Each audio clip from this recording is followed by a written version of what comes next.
Estamos aqui para anunciar à sociedade que a nossa campanha dos bancários está dando início a partir de hoje e estamos seguindo os trâmites da lei.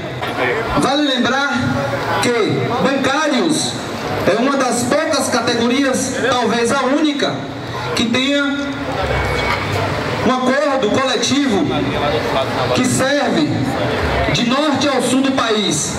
E isso fortalece a nossa categoria. Nós queremos mais bancários.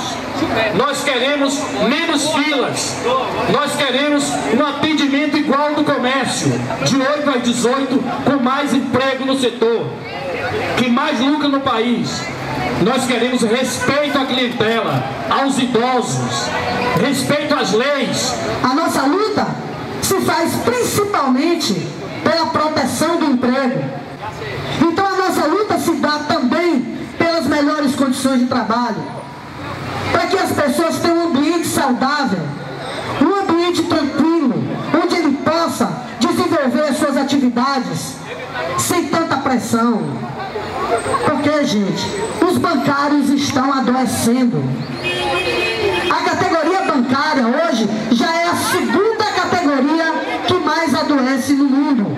Bota a panela dentro do banco, faça passeata contra banqueiros, exija seu direito.